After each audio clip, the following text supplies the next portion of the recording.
إلى حضرة معرفة الكتاب للجميع مسلمين شاولا لهم الفاتحة. أعوذ بالله من الشيطان الرجيم. بسم الله الرحمن الرحيم. الحمد لله رب العالمين الرحمن الرحيم مالك يوم الدين إياك نعبد وإياك نستعين اهدنا الصراط المستقيم صراط الذين أنعمت عليهم غير المغضوب عليهم ولا الضالين آمين. Bismillahirrahmanirrahim. Atajmamu minal ngilmi malayan famuka. Selanjutnya adalah jangan mengumpulkan ilmu atau jangan mempelajari ilmu yang tidak bermanfaat bagimu. Jadi artinya pelajarilah ilmu-ilmu yang bermanfaat, baik untuk diri sendiri ataupun untuk orang lain. Jangan mempelajari ilmu yang tidak bermanfaat, itu dalam arti adalah ilmu-ilmu yang bisa merugikan diri sendiri ataupun merugikan orang lain, seperti mempelajari pesantren, mempelajari pokoknya ilmu-ilmu yang tidak ada manfaatnya, bahkan cenderung merugikan diri sendiri ataupun merugikan orang lain. Nah, kemudian yang harus dipahami adalah bahwa lafadznya di sini adalah latajmamu minal ilmi ma la yanfa'uka. Jangan mengumpulkan atau belajar ilmu yang tidak ada manfaatnya. Bukan jangan belajar karena takut tidak bisa memanfaatkan ilmu. Ini adalah dua hal yang berbeda. Kadang-kadang di masyarakat itu apa? Mereka mengatakan saya tidak mau belajar atau ngaji karena takut saya tidak bisa mengamalkan atau tidak bisa memanfaatkan. Walaupun mungkin dia mengatakan seperti itu kan sebagai alasan karena malas untuk ngaji atau menuntut ilmu. Dan itu pada masa sahabat itu sudah ada. Jadi ada seorang laki-laki itu berkata kepada sahabat Abu Hurairah, qala rajul li Abi Hurairah radhiyallahu anhu. Ada seorang laki-laki itu berkata kepada sahabat Abu Hurairah, inni uridu an ata'allamal ilma wa akhafu an udayyingahu. Sebenarnya saya ingin belajar, saya ingin ngaji, saya ingin menuntut ilmu, tapi saya takut menyia-nyiakan ilmu tersebut atau takut untuk tidak bisa mengamalkan atau memanfaatkan.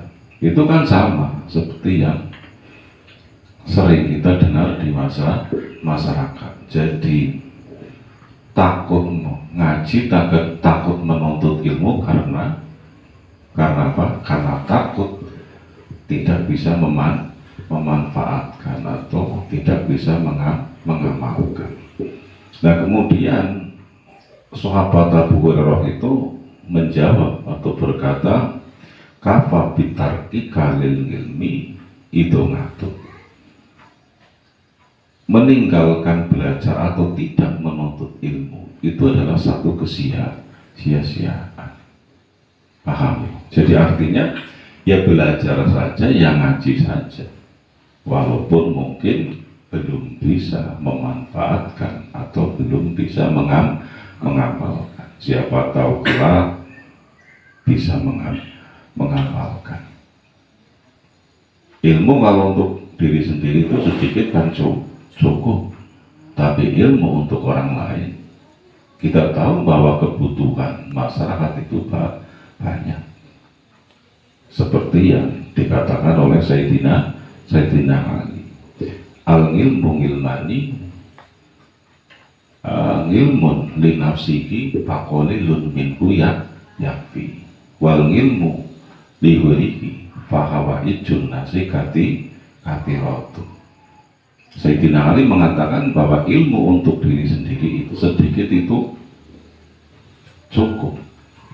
Mempelajari sholat, mempelajari hukum tentang puasa, mempelajari tentang tata cara membaca Quran dan lain sebagainya yang berkaitan dengan agama, atau mempelajari sesuatu yang berkaitan dengan duniawi untuk bekal hidup di dunia. Tapi ilmu yang digunakan untuk memenuhi kebutuhan masyarakat, kita tahu bahwa kebutuhan masyarakat itu banyak.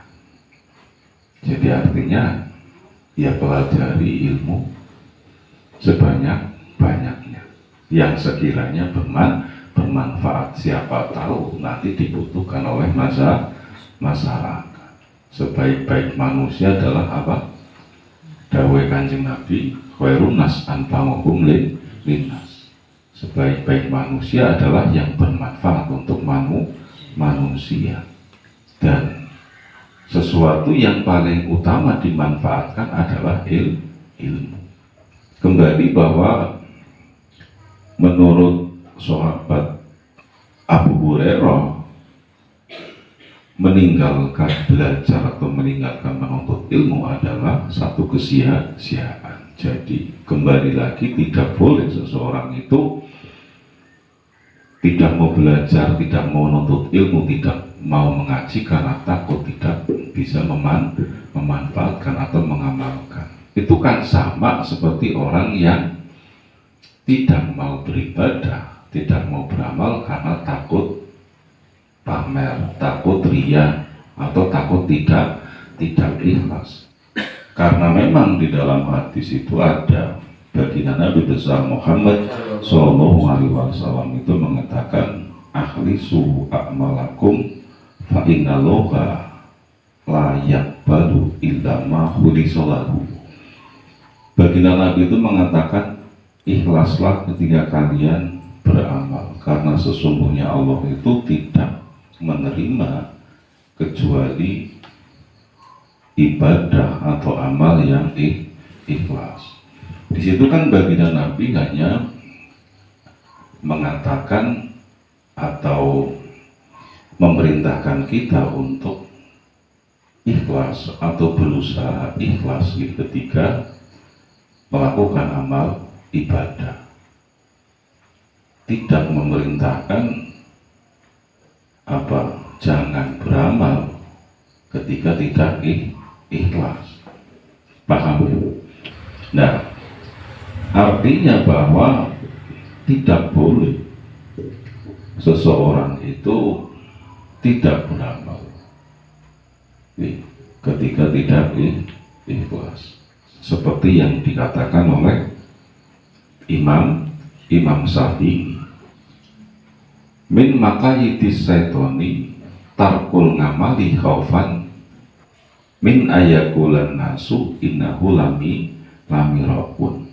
Termasuk tipu daya setan adalah meninggalkan ibadah atau meninggalkan amal karena takut dikatakan ria, atau takut tidak ikhlas. Jadi ketika ada seseorang itu tidak mau melakukan ibadah karena takut ria atau karena takut tidak ikhlas, maka sesungguhnya ia adalah sudah terjebak dalam tipu daya setan, tipu daya iblis. Artinya apa? Ya seperti dalam konteks menuntut ilmu tadi, beribadah saja, melakukan amal ibadah saja, walaupun pada saat itu mungkin belum ikhlas. Sedekah saja, walaupun pada saat itu belum ikhlas. Sholat saja, walaupun barangkali pada saat itu belum bisa ikhlas.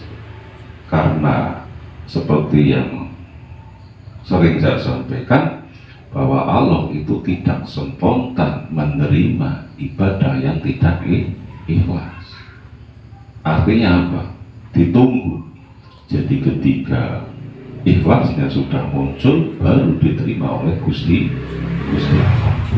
Paham? Jadi intinya tidak boleh seseorang itu meninggalkan ibadah karena takut tidak ikhlas atau ria. Pokoknya ya wis, lakukan saja, beribadah saja.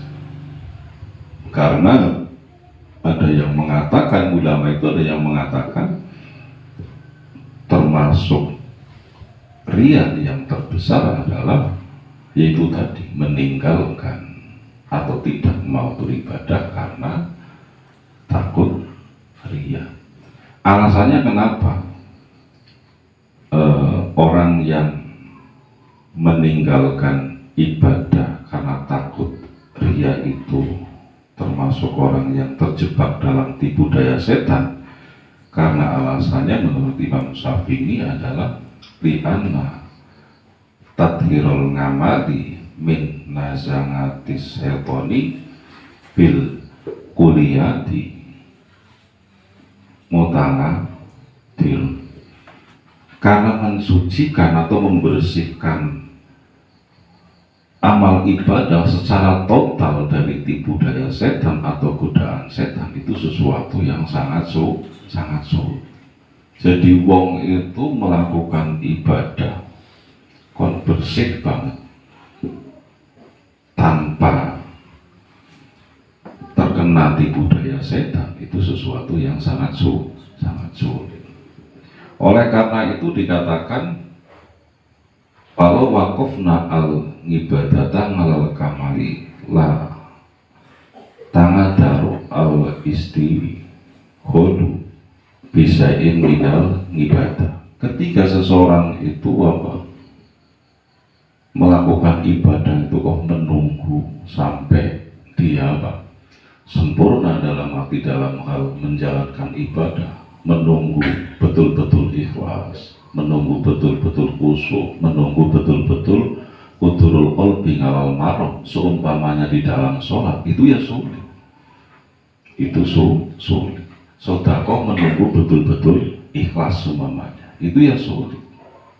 Bisa jadi malah nanti orang ibadah, bisa jadi malah tidak bisa menjalankan ibadah atau amal ibadah ketika menunggu sampai betul-betul apa? Sempurna. Wadhalika yujibu al-bitolata alatihiyya akso korotis seton.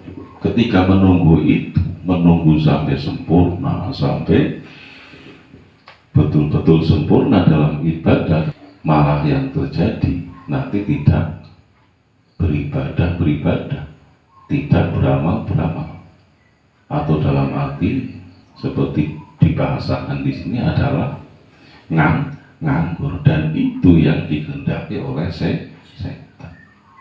Karena setan itu berusaha menggoda manusia bagaimana caranya manusia itu tidak mau beribadah, tidak menjalankan ibadah. Kemudian walida kola batuhum, oleh karena itu sebagian ulama mengatakan siru ilallahi murjan wa maka siru, beribadahlah kepada Allah, mendekatlah kepada Allah walaupun dengan cara yang terseok-seok dan bersusah payah, walaupun belum bisa ikhlas, walaupun belum bisa khusyuk, tapi lakukan terus, kerjakan terus. Jangan sampai berhenti beribadah kepada Allah, berhenti beramal karena takut ria, takut tidak ikhlas.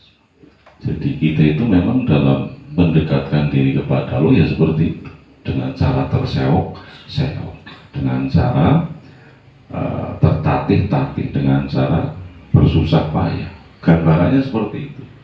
Kita sholat itu kan setengahnya kan terpaksa, khusyuk juga sulit, kudurul qalbi juga sulit, tapi tetap kita kerjakan.